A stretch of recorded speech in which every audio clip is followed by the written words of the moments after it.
It asked me to confirm the language everyone was How speaking. awesome. Yeah, and it defaulted to American English.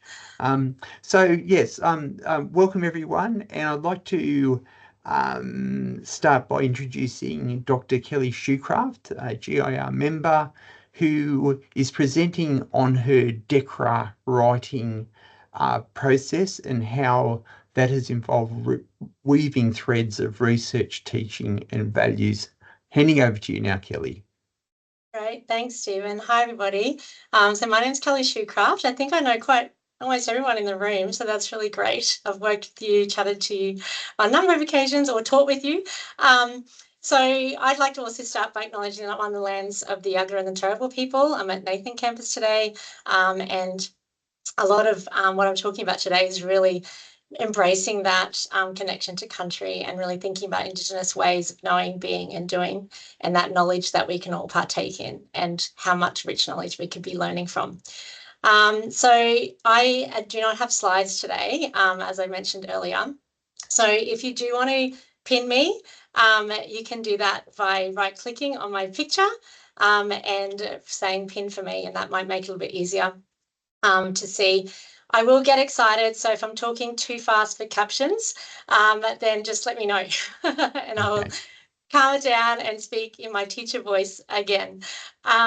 So just a quick overview of what I will talk about today. Thanks, Stephen, for the introduction. So when I was thinking about, what did I do for my DECRA application, it was a really big journey when I started thinking about a DECRA, but even before that, to get to that idea of the project in the DECRA. So I just wanted to sort of run through like that journey, like what did I do previously really quickly around my research, around my teaching, because I'm a teacher as well. And then also thinking about, what was my focus in there around sort of originally, I guess, language, teaching languages, teaching English as an additional language in higher education. And so hopefully there's some overlap with Ben's talk afterwards as well. And then also then thinking about some of the work that I do, my current role in the CCEE, so the Centre for Collaborative Educational Excellence. And then all of that that work that I do really does evolve around myself and my own identity and how I value education and inclusion in that. So I started off as a Japanese teacher quite a few years ago now. So language has always been a really important part of my life, and that connection to culture and identity, and learning, new ways of thinking about things and my worldview. So I was a Japanese teacher for a while. I went traveling, and then I was also an English as an additional language teacher. So I've had a lot of experience teaching in those types of very diverse environments. And I then went on to do I did my master's and I did my PhD. And my PhD was all around looking at young children, so 5-year-olds, and how they use language in the classroom. And they're in a bilingual setting. So it was very much around multiple language use, which, as you know, becomes part of my translanguaging later on. And so I was really interested in how people use language, and that's always been a big part of that research following my PhD. So when I came into to Griffith University, I was looking at some of those types of research activities as well around primary school. I did a project in a primary school around translanguaging and use of language for a project with those children who are also in a bilingual setting. And when I'm thinking about that, when I sort of learned around this word translanguaging, it was something that I'd already knew about in a sense. Like I didn't know the word translanguaging, but I already knew that people did this thing where they mix languages and they utilize their languages for their own benefit and for the benefit of their learning. So translanguaging is really thinking about how can we leverage as a strength what people already know in their other languages that they know, outside of whatever the target language is in the classroom. And that could be a target language for an actual language course, but it can also just be for generally. So in higher education, for example, at Griffith, all of our teaching is mostly in English. And so we're expecting students to be able to do academic English. However, they're obviously coming from other places as well and other backgrounds and other language backgrounds as well. So translanguaging really thinks about, well, what do they already know about language? what do they already know in their own languages about the content and the topic, and how can we bring that into the learning in the classroom space? And there's some really big benefits to that around social justice as well. So thinking about that valuing of that individual or those groups of people, and thinking about valuing their culture, their language, and where they're coming from. And also not just assuming that because they can't say something in English doesn't mean they don't know anything. And so there's a lot of assumptions that we're trying to, I guess, break down in looking at translanguaging research. So I've been, for the past 3 years, working on a project with some colleagues in anatomy at Griffith University. And so anatomy is really text heavy and like language heavy subject area. And so I've spoken about that before in a lightning talk, but I was working with colleagues there around how do we bring translanguaging and translanguaging pedagogies into that anatomy course to support students who have English as an additional language. And so that's been a project I've been on for the last sort of 3 years, and it's ongoing. And it's been really interesting, and we're developing it and making it bigger and wanting to explore how we can do that in other subject areas as well. So I'm going to leave that for a second. I'm going to move over into the teaching side of things. So as I said, I've been a teacher for a long time, and now I work in the Centre for I can't even say it anymore. Centre for Collaborative Educational Excellence. And my role is to provide professional development for my colleagues, yourselves included, to support your teaching practice and thinking about how do you engage in education, how can we be improving education, and thinking a lot about inclusion from my perspective as well. And so again, my values of social justice coming through. And part of my role was to redesign the graduate certificate in university learning and teaching. And within that whole process, and that was another journey in its own, I co-designed that with some colleagues here, but also with Dr. Kerry Hall, who is part of the DVC Indigenous office, and who is an Aboriginal woman. And so we worked together to really think about embedding Indigenous knowledges into that curriculum of the GCULT. And within that, it's around modelling the practice of doing that in a course, because the GCULT is like a student-facing course, but also teaching people how to do that and overcoming some of those barriers around the fear, concern about doing that work like properly, the right way, but also sharing that this is really important and is really powerful way of thinking about education and thinking about curriculum. And so that's been really successful, that project. Part of that journey was to really think about our own decolonising ourselves as well. And so there was a lot of yarning going on in our meetings. There was a lot of unlearning things that we assume are the right way of how to do things in higher education. There was a lot of slowing down. There was a lot of deep listening, the ditty. And I recently read an article that was talking about listen loudly, and I think that's going to be my new slogan for 2025. Last year's one was slow down, this year's one's listen loudly. And so there was just a lot that I learned personally about Indigenous knowledges and the power of that, but also just around how to be differently myself, and then how to bring that into my practice. And so part of that was that sort of idea of radical reflexivity. So really challenging power dimensions, thinking about identity, and then also building those relationships. So rather than being transactional in our way of working, being more about relationship building and relationality. So that was really amazing. And within that GCULT now, we have a lot of that Indigenous pedagogies embedded in there around yarning, storytelling, connections to place is a really big one. Thinking about the process rather than the product, which is about my presentation today. It's not about, here's my finished DECRA application, but how did I get there? And everything is iterative. So it's always circles, always coming back and thinking and reflecting and looking forward and backwards. And so those are just some of those key things that have been put into that GCULT program as well. Thinking about multiple ways of learning, how we engage in learning, and how different people can learn in different ways with different resources, and also thinking about assessment in that too, and sort of multiple ways of thinking about assessment. So a big part of that then, I've presented on that project as well. The GCULT project has become a bit of a research project in itself. And so I've written, just finished writing a paper with Kerry Hall about that, and We won an award for academic development last year, which is fantastic. And so really trying to get across the point that this idea of what's called Genma, which is the Yolngu people in the Northern Territory. So they talk about Genma as being this coexistence of saltwater and freshwater. And it's basically Indigenous knowledges and Western knowledges being able to come together in a, mutually, I guess, respectful way and actually creating something new. And so that's a key part of what we're thinking about in that space of the GCULT and now within my work in general. So there's a really nice quote, I've got it written down here, talking about this. So this is from 1999. So this is a person who wrote this article about a bilingual school in the Northern Territory that was actually with the Yolngu language and English. So Genma is firstly a place.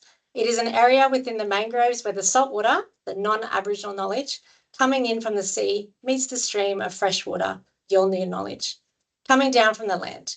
Genma is a still lagoon. The water circulates silently underneath, and there are lines of foam circulating across the surface. The swelling and retreating of the tides and the wet season floods can be seen in two bodies of water. Water is often taken to represent knowledge in Yolngu philosophy. What we see happening in the school is a process of knowledge production where we have two different cultures, Balanda and Yolngu, working together. Both cultures need to be presented in a way where each one is preserved and respected. And so when I came to do my DECRA application, I was like, oh my God, I have all these ideas. So I have translanguaging and I have anatomy, and within anatomy is really interesting as well because we were talking about language specifically in the beginning, but now we're starting to talk about our project thinking about cultural differences as well, especially around death and dying. And anatomy actually has labs with cadavers. And so we've started thinking with that project around, well, how can we be more inclusive of cultural differences as well as that language difference? And so when I was thinking then about sort of building on that project into my DECRA application, I really wanted to sort of bring all of those threads together into what became my DECRA, basically. And so what this was about was to build on that anatomy project around applying translanguaging into higher education to support more diversity and to support all learners, really, at the end of the day, because diversity, highlighting diversity, bringing different perspectives in is actually really beneficial for everybody. And so it was really thinking about those challenges that we have at the moment around wanting to widen participation in higher education, having more diversity within higher ed. And that can be, international students, but also domestic students who have English as a second language or additional language. We have Aboriginal and Torres Strait Islander students who speak languages other than English as well in the home. So really thinking about broadening that idea of, what is diversity and how do we include everybody. But also thinking about, we have so many things that we're trying to fit into the curriculum now, right? We're told we need to think about X, Y, and Z, and we've got to fit it all into this 12-week period. And everything's got to be an add-on. So that's where that, embedding of something comes into play. So it's not an additional time constraint and challenge, but really trying to think about how do we keep it as part of the everyday and how we think about things like all the time. So that's where the idea of this translanguaging, I wanted to apply that into my project. And so really broadening this idea of translanguaging, sometimes we think of it as being that language as in spoken language, but really thinking translanguaging as in culture, as in understandings around us, worldviews, and how can we be bringing those into a translanguaging framework that can support educators to be able to be more inclusive in their classroom practice. So I did have a lot of support on this as well. So I'm talking about this as in my project, but it's totally a team effort from Stephen and Jen in particular. And there's a bunch of you that have talked to me and helped me out with this DECRA. So big shout out to all of you. Thank you. So basically the DECRA is the first phase was really thinking about that strength-based approaches.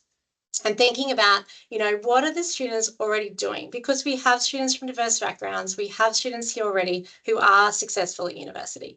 So what are people doing, or what would they like to be doing to be able to be successful in higher education? So the first phase of my project is I'm being positive. I'm going to get the funds. I'm going to do it. The first phase is that I'm going to actually do some collaborative yarning with students from diverse backgrounds. And so thinking about Aboriginal and Torres Strait Islander pedagogies and methods as well. So methods for research. So collaborative yarning is an Aboriginal method. Thinking about sort of that way of, again, decreasing the power balances, talking through, you know, what do you do already? There'll be some sort of getting to know you yarning first of all, before we launch into the actual project. And so collaborative yarning, looking at, well, what's already working for students? What are they already doing? And what would they like their educators to know about as well within that?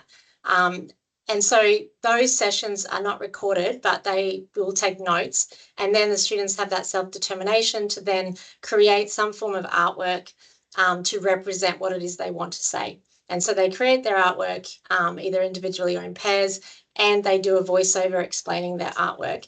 And then that becomes this art gallery where we can come in virtually as well. I'm going to put it online. And so educators then in the second phase will come through the art gallery and see what it is that students are already doing that is working for them and how they want educators to be applying that into classrooms.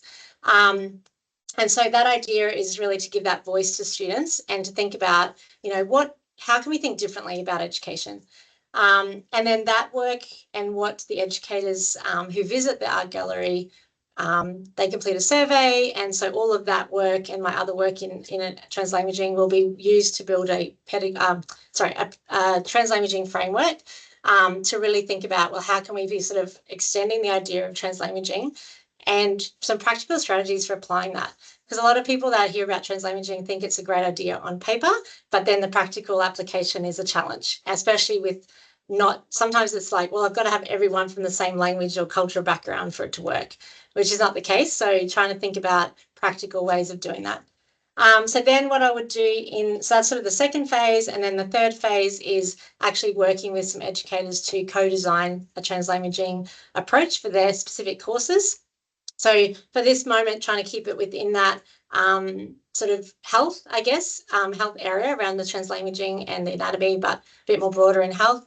And so co-designing that, thinking about, you know, how we can be applying that in a classroom and then evaluating that application as well. Part of that, I would really like to take the educators and myself up to the Northern Territory where the Genma philosophy and the Yolngu philosophy is, to actually really be engrossed in that and be thinking about how can we be making sure that we're balancing and providing space for both knowledges to coexist and then form to create something new. So that's the third phase of my DECRA. And then the fourth phase is to really try to build that out then to be applicable for many other people in higher education. So putting together some sort of resource where that's based on all of that work that's been done in the previous phases, and to be able to then share that with other educators and get some feedback and input and apply that and evaluate that to then kind of have this sort of toolkit and strategy and framework for people to be thinking about how to be doing education a little bit differently in terms of translanguaging, in terms of culture, in terms of Aboriginal pedagogies as well. So that's a really quick DECRA, you know, 7 pages and 6 months of my life overview of what my DECRA is all about. But it's really that journey and, you know, where it's come from and hopefully where it's going in the future as well. So I think that's about 20 minutes. I had my clock started a bit late, but thank you, and happy to chat and share any of that information with you as well. Thanks, everybody.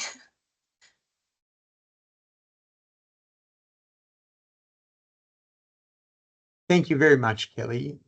And yeah, thanks again for sticking to time. I have some questions, but I'd like to open it up first for the rest of the audience. I'm just looking in the chat area as well. Sonal has thanked you. Okay, thank you. Well, maybe while we're waiting for people to think of their questions, I have a question for you, Kelly. Can you illustrate what translanguaging would look like in practice? Maybe grab like an example, and just kind of talk us through that? Yeah, sure. So if I use the example in the anatomy course, so we had a look at the I guess who's enrolled in that class. So the highest numbers of students are from Mandarin and Korean backgrounds. So we actually translated some of the resources into those languages, the most commonly spoken languages. So students could access a transcript of the mini presentation that happens. So there's a, sorry, there is, I'll start again. There is a, as part of the resources in that course, there's a mini sort of lecture that's given for each of the different topics by the lecturer. And then there's a transcript in English. And so we created a transcript in another language. And we've since done a couple more languages as well. So that's a resource for students to have. We also spoke with I did some training with all of the staff who teach on that course, because there's like 800 students in that class at any one time. And so we did some training with all the different tutors around what translanguaging looks like. And so what we have is, for example, those tutors, they have name badges with the names of languages that they speak on their badges. They encourage the students to speak languages to each other if there is something that they're struggling to understand in the class, or if they, want to find study buddies. They say, well, if you might want to have a study buddy who speaks the same language as you, so you can problematize some content that you're struggling to understand, and you can talk to each other about it in another language to get the concept, and then come in back to the English and be able to then apply it into the English and into the exams and all those sorts of things. Mm-hmm. So that's one example. Students are also encouraged to take notes in any language as well. So we'll often see them, they'll be doing diagrams of the body systems, and they'll be just jotting down notes in their own language to identify elements of the body parts and what's happening. So the idea of translanguaging is really to decrease the cognitive load. So if you think about anatomy, you think about learning anatomy would be quite hard in itself, for me particularly, and I speak English. So if I was also learning academic English as an additional language, then I'm going to have two lots of things that I'm doing simultaneously. So the idea is that you take away the load of that, and you can learn the content in whatever language you want, and then you can learn the English that goes alongside that content. And so there's a lot of encouraging of and saying it's okay to use other languages in the classroom or for study, but obviously at some point, you're applying it back then into that English for the purposes of the exams and things. What we've found is that there's a lot of variety around how people use those resources. And so it's really letting students do what they feel more comfortable, what works for them. So with the translated resources, sometimes they will read that first, and then they'll go and watch the video and go, oh, okay, I get it now because I've got the gist already. Sometimes they'll watch the English first and then say, I don't get that bit, and they'll go and find it in the translated document just to clarify for themselves. So there's a lot of ways that the students are engaging in that process. Okay, thank you. We have time maybe for another couple of questions. Jen. Thanks, Stephen. And thank you, Kelly. So lovely to hear about your project again. Yeah, look, I had a question about, well, two questions if I can. The first one would be about how in that initial anatomy project that you did with the health department, how did the or the health faculty, how did the lecturers who were delivering their material in English, how did they feel about letting go of the reins enough to let students operate in their first languages? Like, what was going on there for the lecturers? Because I think this is a key part of the whole translanguaging pedagogy that you're interested in. And it does require a shift in, the power balance between lecturer and student. So can you comment on what you sort of observed was going on there? Yeah, we actually had really great feedback from the instructors and the lecturers. I think because they recognise themselves the challenges of anatomy, because the people that work in that course have all done anatomy themselves, and are most of them in the med school now. So I think that they recognise the challenge of that, and some of them are English additional language speakers themselves. So there was a lot of uptake. there was a lot of interest around what they hadn't noticed before. So because we interviewed them as well as part of the research project.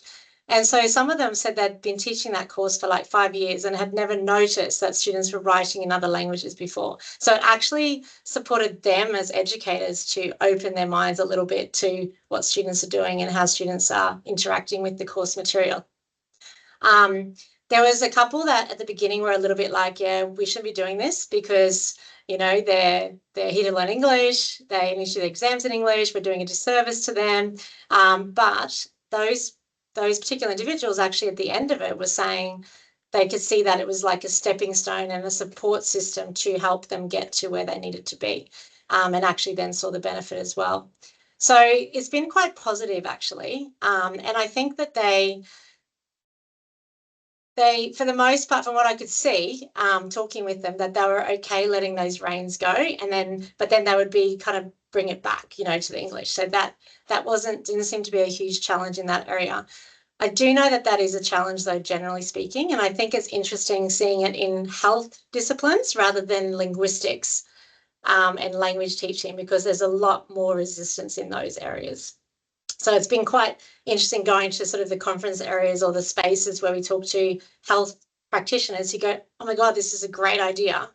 Whereas if you speak with, you know, linguistics, there's sometimes a lot more pushback. Yeah.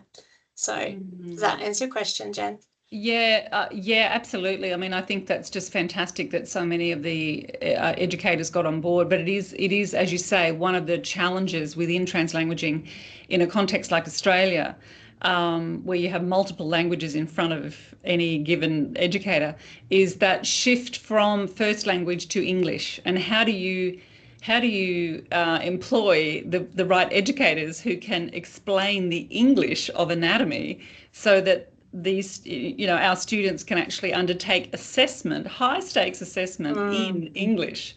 And this is the real challenge, isn't it? So yeah. Fantastic project. My other question was around, you know, we know that a DECRA scheme requires, or the assessment breakdown is 35% around the applicant.